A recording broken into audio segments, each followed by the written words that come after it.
सबसे पहले हम जाएंगे, कहाँ जाएंगे, हम गूगल पे जाएंगे। गूगल पे हम क्या सर्च करेंगे, जैसे ही आप गूगल पे जाओगे आपको गूगल पे सर्च करना है Chandigarh university semester exchange programme. जैसे ही आप सेमेस्टर एक्सचेंज प्रोग्राम सर्च कर लोगे गूगल पे, आपके सामने एक वेबसाइट खुल जाएगी जिस पे आप, जैसे कि आप देख पा रहे हो अपनी स्क्रीन पे भी, तो आपको उस वेबसाइट पे क्लिक करना है। क्या है वो, सेमेस्टर एक्सचेंज प्रोग्राम है। उस पर जैसे ही आप क्लिक करोगे उसके बाद आपको जाना है इंटरनेशनल सेमेस्टर एक्सचेंज प्रोग्राम पे, और आपके सामने ये वेबसाइट खुल जाएगी। वेबसाइट में सबसे ऊपर लिखा हुआ है इंटरनेशनल सेमेस्टर एक्सचेंज प्रोग्राम। इसमें आपको सेमेस्टर एक्सचेंज प्रोग्राम क्या होता है। सेमेस्टर एक्सचेंज प्रोग्राम सिर्फ एक 6 मंथ्स का एक्सचेंज प्रोग्राम नहीं है। बेटर वे में समझाता हूँ, अभी इसको आगे बहुत ध्यान से सुनना, आपको सब कुछ इन्फॉर्मेशन जानने को मिल जाएगी। सेमेस्टर एक्सचेंज प्रोग्राम क्या होता है, क्या प्रोसीजर होगा, सब कुछ A to Z जो इन्फॉर्मेशन आपको जानने को यहीं पे मिल जाएगी। तो अब आगे हम अगली चीज़ जो शुरू करेंगे, सेमेस्टर एक्सचेंज प्रोग्राम क्या है। सेमेस्टर एक्सचेंज प्रोग्राम होता है कि चंडीगढ़ यूनिवर्सिटी के बहुत सारी इंटरनेशनल यूनिवर्सिटीज़ के साथ क्या है टाई अप्स हैं, जिसमें कि हमको ऑप्शन मिलती है कि हम क्या कर सकें, बाहर जाके दूसरे देशों में जाके पढ़ सकें। तो अब कौन कौन से देश है, कौन कौन से क्या है, सब कुछ आपको जानने मिल जाएगा।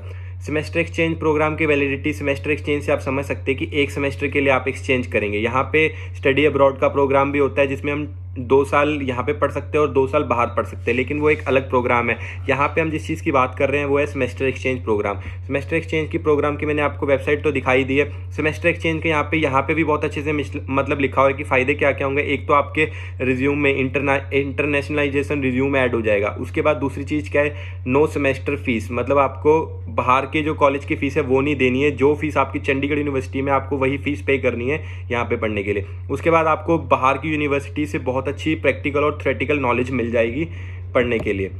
और उसके बाद नीचे आप अगर आएंगे तो यहाँ पे अगर आपको अप्लाई करना है तो अप्लाई का लिंक है, ये हम बाद में देखेंगे कि कैसे अप्लाई करना है। सबसे पहले हम और नीचे जाएंगे और यहाँ पे देखेंगे सेमेस्टर एक्सचेंज प्रोग्राम कहाँ कहाँ पे अवेलेबल है। सेमेस्टर एक्सचेंज जो प्रोग्राम है वो यूरोप में अवेलेबल है, एशिया में अवेलेबल है, अफ्रीका में अवेलेबल है, नॉर्थ अमेरिका में अवेलेबल है, साउथ अमेरिका में अवेलेबल है, ऑस्ट्रेलिया में अवेलेबल है। अब इन कंट्रीज़ में कहाँ कहाँ पे अवेलेबल है, तो जैसे हम यूरोप पे क्लिक करेंगे तो आपको ये दिख जाएगी कौन कौन सी जगह पे अवेलेबल है। जैसे कि यहाँ पे लिखा हुआ है Belgium, France, Spain, UK, Russia. तो यहाँ यूरोप में इन जगह पे जो सेमेस्टर एक्सचेंज प्रोग्राम है चंडीगढ़ यूनिवर्सिटी का मतलब टाई अप है इन कंट्रीज़ के साथ। तो ऐसे ही आप क्लिक करके हर जगह पे देख सकते हैं कहाँ कहाँ पे टाई अप है। तो वैसे ही अब और नीचे आएंगे आपको तो यहाँ पे दिख जाएगा आपको semester exchange programme department wise. अब हम कौन से डिपार्टमेंट से, हमें कंप्यूटर साइंस डिपार्टमेंट से। तो जैसे हम कंप्यूटर साइंस डिपार्टमेंट पे क्लिक करेंगे तो आपको पता लग जाएगा, क्या पता लग जाएगा कि कौन कौन सी यूनिवर्सिटीज़ के, कौन सी कंट्री में कौन कौन सी यूनिवर्सिटीज़ के साथ चंडीगढ़ यूनिवर्सिटी के टाई अप्स हैं। तो यहाँ पे आप जैसे ही देख सकते हैं थाईलैंड है, फ्रांस है। तो बहुत लोग मैक्सिमम फ्रांस, ईरान या फ्रांस में ही जाते हैं मोस्टली, ज़्यादा लोग ताइवान, थाईलैंड, स्पेन जाना पसंद नहीं करते। लेकिन आप यहाँ से सब कुछ देख सकते हो कि कौन कौन सी कंट्री के टाई अप्स हैं और कौन कौन से कॉलेज के टाई अप्स हैं। तो अगर आप कोई भी डिपार्टमेंट के, जैसे अगर आप एरोस्पेस से, तो आप एरोस्पेस से देख सकते हैं किस चीज़ के टाई अप हैं। उसके बाद अगर आप ऑटोमोटिव से हैं तो ऑटोमोटिव के देख सकते हैं कौन कौन से टाई अप्स हैं। तो ऐसे करके आपको सबसे पहले क्या पता करना है, टाई अप्स पता करने की कहाँ कहाँ के। उसके बाद जो प्रोजेक्ट, ट्रेनिंग, इंटर्नशिप, ये 6 मंथ्स की है, सब कुछ वही है। तो अब दोबारा से मैं समअप कर रहा हूँ कि सेमेस्टर एक्सचेंज प्रोग्राम का मतलब क्या है। सेमेस्टर एक्सचेंज प्रोग्राम का मतलब है कि जो आपका सेमेस्टर है वो आप चंडीगढ़ यूनिवर्सिटी में नहीं लगा रहे, चंडीगढ़ यूनिवर्सिटी की जगह किसी बाहर की यूनिवर्सिटी में जा रहे हैं अपना लगाने के लिए, फॉरेन की यूनिवर्सिटी में जिसका चंडीगढ़ यूनिवर्सिटी के साथ क्या टाई अप है। तो वहाँ जाके आपको जो ट्यूशन फीस है वो नहीं पे करनी है, कुछ भी ट्यूशन फीस आपको चंडीगढ़ यूनिवर्सिटी में पे करनी है उतनी ही जितनी आपकी नॉर्मल फीस है। तो वहाँ जाके आपको कोई ट्यूशन फीस नहीं करनी, पे नहीं करनी। आपको क्या पे करना है, अपने आने जाने का खर्चा, फ्लाइट के टिकट्स का खर्चा, और आपको क्या पे करना है, अपना सारा प्रोसेस का खर्चा, वीज़ा का खर्चा। उसके बाद आपको अपने वहाँ पे रहने का, खाने का खर्चा और घूमने फिरने जो भी खर्चा होगा वो सब, मतलब पढ़ाई का ट्यूशन फीस को छोड़ के बाकी सारा खर्चा आपको खुद करना पड़ेगा। या आप अगर आपको स्कॉलरशिप मिलती है तो भी आप सेमेस्टर एक्सचेंज प्रोग्राम कर सकते हैं। अब अगली बात आती है कि सेमेस्टर एक्सचेंज प्रोग्राम करना वर्थ है या नहीं है। देखो, अगर आपको स्कॉलरशिप मिल रही है, आपके पैसे, सबसे पहली बात आएगी यहाँ पे बहुत ज़्यादा पैसे लगेंगे। मतलब जितना आप यहाँ पे एक सेमेस्टर के लिए पे कर रहे हो उससे 3 गुना ज़्यादा आपको लगेगा अगर आप किसी बाहर की कंट्री में जा रहे हो। जैसे आप यूरोप में जा रहे हो तो वहाँ पे यूरोपियन कि करेंसी है वो महंगी है, तो मतलब अगर आप यहाँ पे 1 लाख रुपए खर्चा कर रहे हो तो आपको वहाँ जाके 3 लाख रुपए का खर्चा आएगा एक सेमेस्टर में। तो इस बात का ध्यान रखना, सबसे पहले आपको देखना है कि आपकी पॉकेट अलाउ कर रही है या नहीं। अगर आपके पास पैसे की कमी है या आपके घर वाले बहुत मुश्किल से देंगे तो सेमेस्टर एक्सचेंज प्रोग्राम बिल्कुल ड्रॉप कर दो, आपको 0% फ़ायदा होगा, कोई फ़ायदा नहीं होगा। अगर आपके पास पैसे हैं और आप अफोर्ड कर सकते हो सेमेस्टर एक्सचेंज प्रोग्राम, उसके बाद आपको क्या करना है कि अपने डिपार्टमेंट वाइज, जैसे मैंने अभी आपको दिखाया, आपको सर्च करना है अपने डिपार्टमेंट वाइज। क्या सर्च करना है कि मैं किस कंट्री में जा सकता हूँ, वहाँ पे कौन कौन सी स्कॉलरशिप्स अवेलेबल है, कौन सा कॉलेज आपको चूज़ करना है। तो बेस्ट कॉलेज चूज़ करो बेस्ट कंट्री में। फिर उसके बाद आप स्कॉलरशिप्स ढूंढो, आपको उस स्कॉलरशिप्स अगर आपको मिल पाएगी या नहीं मिल पाएगी, क्या उसके क्राइटेरियाज हैं, वो सब रिसर्च करो। जैसे ही आप ये सब रिसर्च कर लोगे उसके बाद आपका जो मेन प्रोसेस है वो शुरू होगा। अब आपका प्रोसेस कैसे शुरू होगा, तो जो मेन बात आपको बता रहा हूँ कि आपको अगर सेमेस्टर एक्सचेंज के लिए जाना है तो जो इनटेक्स होते हैं वो आपको एक सेमेस्टर प्रायर स्टार्ट करने पड़ते हैं अप्लाई करने के लिए, कि आपको कब अप्लाई करना है। जैसे कि यहाँ पे लिखा हुआ है ना कि एप्लीकेशन डेडलाइंस, अगर आपको जनवरी इनटेक में जाना है तो आपको 1 जुलाई से 30 अगस्त के बीच बीच में अपना प्रोसेस स्टार्ट करना पड़ेगा। उसके बाद जो आपकी एप्लीकेशन होगी, पूरा फॉर्म वगैरह होगा, वो आपको 1 अगस्त से लेकर 30 सितंबर तक टाइम मिलेगा उसे कंप्लीट करने के लिए, और फिर आपको जनवरी इनटेक में जाने का मौका मिल जाएगा। अगर आपको सितंबर इनटेक में जाना है तो आपको 1 जनवरी को अपनी प्रोसेस स्टार्ट करना पड़ेगा, 28 जनवरी तक आपको नॉमिनेशन करने का टाइम मिलेगा। उसके बाद फिर अगर आप सिलेक्ट होते हो तो आपको अपनी एप्लीकेशन कंप्लीट करने का टाइम मिलेगा 1 फरवरी से लेकर 31 मार्च तक, और फिर आपको सितंबर इनटेक में जाने का मौका मिल जाएगा। तो अब ये सब करने में क्या क्या प्रोसेस होगा, किसके पास जाना है, क्या करना है, वो सब अगली चीज़ें भी आपको बताने जा रहा हूँ, तो बहुत ध्यान से सुनना, बहुत काम की चीज़ आएगी। तो अब सबसे पहला जो प्रोसेस होगा, आपको क्या होगा कि वैसे तो जो इंटरनेशनल डिपार्टमेंट वाले होते हैं वो खुद ही अपने पास आते हैं बताने के लिए कि हाँ हमारा एक्सचेंज प्रोग्राम चल रहा है, तो अगर आपको अप्लाई करना है तो आप अप्लाई कर सकते हो हमारी फीस पे करके। तो आपको सबसे पहला स्टेप क्या होगा, आपको जाना है इंटरनेशनल डिपार्टमेंट। जो मैंने आपको बातें बताई, आपको वहाँ जाके एक कंसर्न पर्सन के पास जाना है, वो अपने एग्जीक्यूटिव के पास बिठाएंगे और आपसे पूछेंगे हाँ आपको कहाँ जाना है। फिर वो आपको सारी लिस्ट बताएंगे कौन कौन सी कंट्रीज़ में कौन कौन से कॉलेज के साथ हमारे टाई अप्स हैं। लेकिन आपने जो अपना कॉलेज है वो पहले सिलेक्ट कर लिया होगा, तो आप बताएंगे कि मुझे इस कॉलेज में जाना है, अब इसके बारे में डिटेल्स बता दो कि इसकी कितनी फीस आएगी, कितना एक्सपेंस आ जाएगा, कितना रहने का खर्चा, अकोमोडेशन का क्या होगा, स्कॉलरशिप कौन कौन सी मिल सकती है, कहाँ पे स्कॉलरशिप मिलने के ज़्यादा चांसेस है। तो आप ये सारी इन्फॉर्मेशन लेके दोबारा वापस आ जाएंगे और जो उन्होंने इन्फॉर्मेशन दी होगी उसके ऊपर दोबारा से रिसर्च करेंगे और अपना एक फाइनल डिसीजन करेंगे कि हाँ मुझे इसी कॉलेज में जाना है। जैसे ही आपका कॉलेज डिसाइड हो जाएगा तो आपको दोबारा जाना है कहाँ पे, चंडीगढ़ वहीं पे इंटरनेशनल डिपार्टमेंट पे। अब आप पूछोगे इंटरनेशनल डिपार्टमेंट है कहाँ पे, तो इंटरनेशनल डिपार्टमेंट ब्लॉक 1 पे। जैसे ही हम गेट 1 से एंटर करते हैं, जो पहला ब्लॉक है ब्लॉक 1, वो है इंटरनेशनल डिपार्टमेंट, वहीं पे है जहाँ पे सारा रजिस्ट्रार ऑफिस और ये सब है, वहीं पे इंटरनेशनल डिपार्टमेंट है।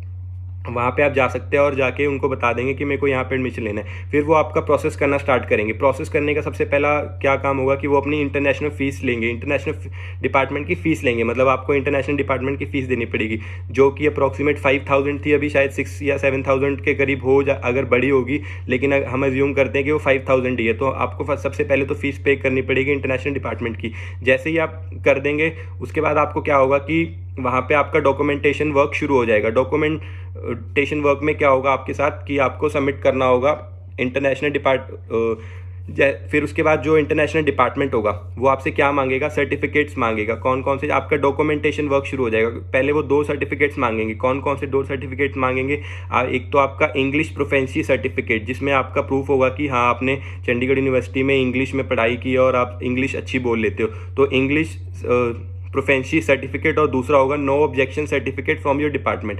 मतलब आपके जो डिपार्टमेंट है जिसमें आप पढ़ाई कर रहे हो, जैसे कि मैं AIT में था तो आप कह सकते हो कि AIT डिपार्टमेंट में जाके मुझे अपने HOD से नो ऑब्जेक्शन सर्टिफिकेट साइन कराना था कि जिसपे कि मेरे डिपार्टमेंट को मेरे अगले सेमेस्टर में सेमेस्टर एक्सचेंज करने से कोई प्रॉब्लम नहीं है। तो आपको ये 2 डॉक्यूमेंट्स लेके जाना है।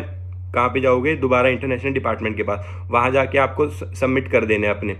और इसी के साथ साथ आपको ट्रांसक्रिप्ट्स भी लेके जानी है। वैसे तो हर सेमेस्टर की जो आपकी मार्कशीट्स है वो आपको मिल जाती है, लेकिन आपको जाना है दोबारा से यही डॉक्यूमेंट ऑफिस में और अपनी ट्रांसक्रिप्ट ले लेनी है अगर आपके पास नहीं है। तो आपको ये 3, एक ट्रांसक्रिप्ट और ये 2 डॉक्यूमेंट जो मैंने बताए वो लेके आपको जाना है वहाँ पे। तो वहाँ जाते ही आपको इंटरनेशनल डिपार्टमेंट में एक पोर्टल दे दिया जाएगा, जहाँ पे उस पोर्टल में आपको अपनी ये डॉक्यूमेंट सबमिट करने हैं और वहाँ पे आपको अपना फिर क्या डालना है, एक रिज्यूम डालना है। एक पोर्टल सबमिट करना है, एक अपना रिज्यूम डालना है। अब पूछोगे रिज्यूम क्या होता है, रिज्यूम होता है कि जिसमें आपके 10th-12th के मार्क्स, आपने कहाँ कहाँ पे इंटर्नशिप की है, या ऐसा कुछ बनाने का एक प्रोफेशनल तरीका होता है, उसको बोलते हैं रिज्यूम।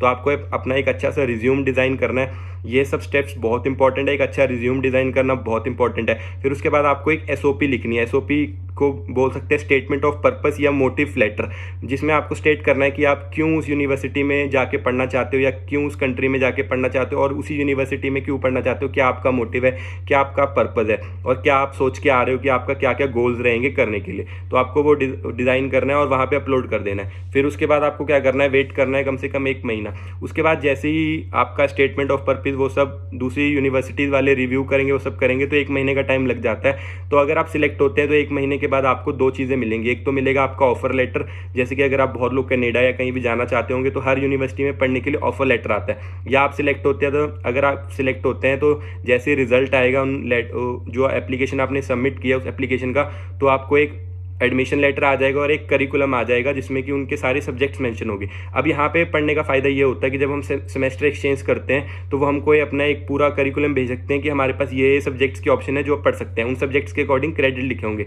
तो अब आपको अगला काम ये करना होगा कि इंटरनेशनल डिपार्टमेंट वाले आपको वो करिकुलम और ऑफर लेटर दे देंगे और कहेंगे कि इस करिकुलम में से अपने डिपार्टमेंट में जाओ और पता करो कि नेक्स्ट सेमेस्टर में कितने क्रेडिट्स होंगे। तो आपको जाना है अपने डिपार्टमेंट में, अपने एचओडी सर से या जो भी कंसर्न पर्सन होगा उससे पूछना है कि अगले सेमेस्टर में कितने क्रेडिट्स का सेमेस्टर होगा।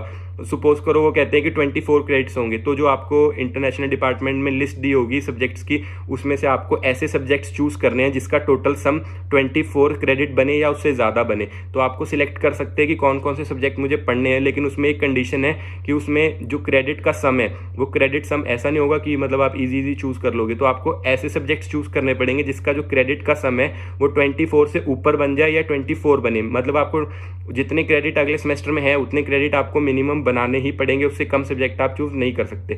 तो जैसे ही आप वो सारे सब्जेक्ट्स चूज कर लेंगे उसकी लिस्ट बना के आपको दोबारा कहाँ सबमिट कर देनी है, इंटरनेशनल डिपार्टमेंट में। जैसे ही आप सबमिट कर देंगे तो आपका इंटरनेशनल डिपार्टमेंट्स उन सब्जेक्ट्स की लिस्ट कहाँ भेज देगा, आपके कॉलेज में भेज देगा कि इस बच्चे को आपके कॉलेज में ये सब्जेक्ट पढ़ने हैं। फिर उसके बाद क्या होगा, आपका आगे का प्रोसेस शुरू हो जाएगा।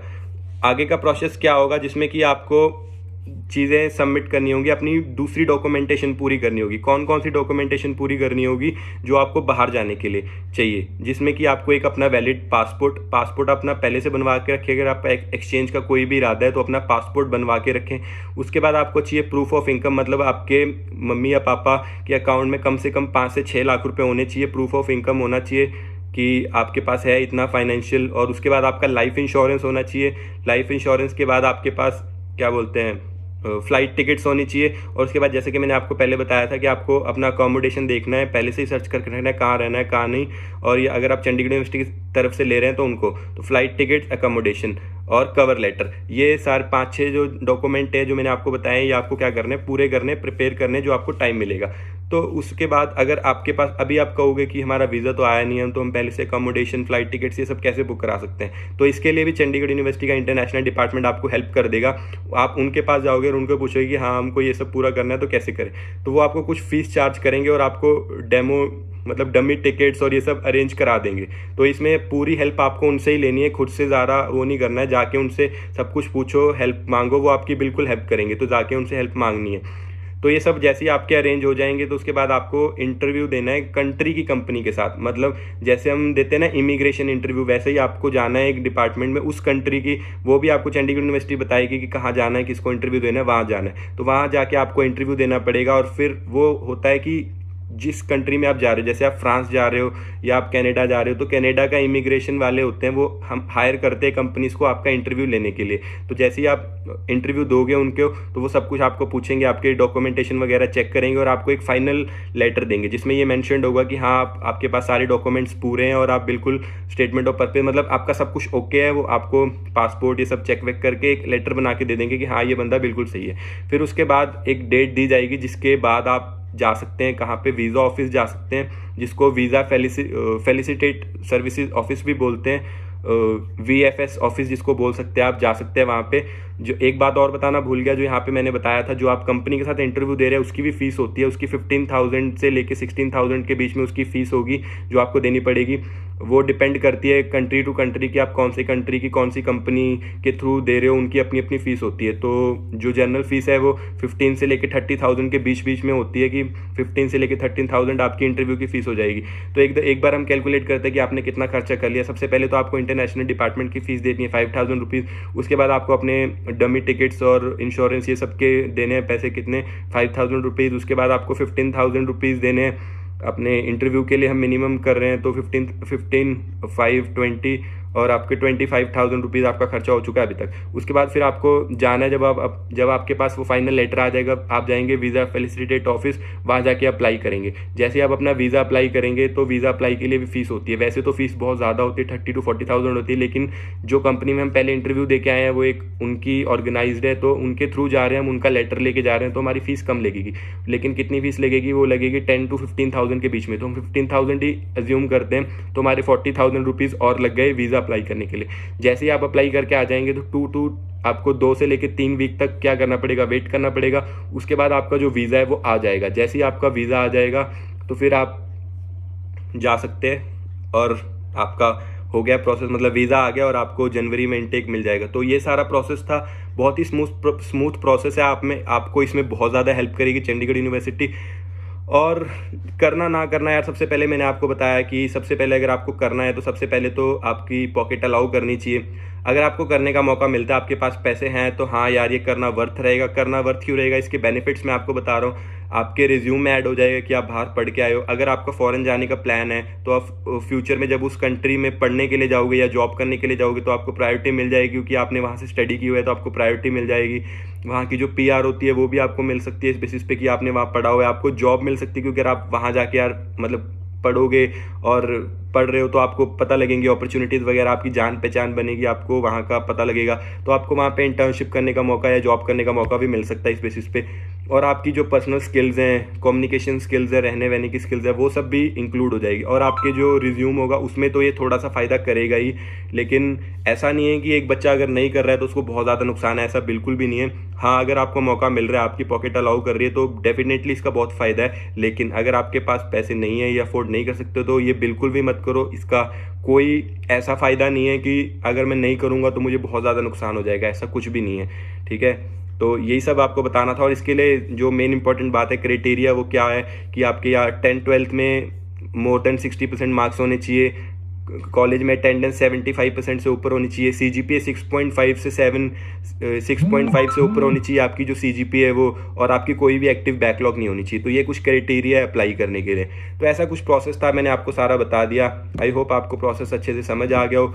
वीडियो से हेल्प मिली हो यार तो वीडियो को लाइक शेयर सब्सक्राइब कर देना। अगर कोई डाउट होगा नीचे कमेंट्स में पूछ लेना।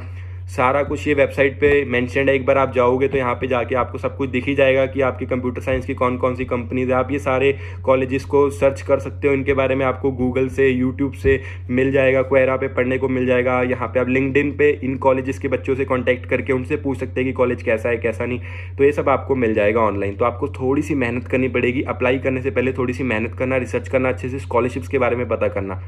तो यही सब था। फिर भी कुछ डाउट है तो नीचे कमेंट सेक्शन में बता देना, हम आपको ज़रूर रिप्लाई कर देंगे, बता देंगे जितना भी हमको पता होगा। तो वीडियो पसंद आई हो तो वीडियो को हर जगह शेयर कर देना अपने दोस्तों के साथ, सबके साथ। और मिलते हैं ऐसे अगली किसी वीडियो में, तब तक के लिए बाय बाय।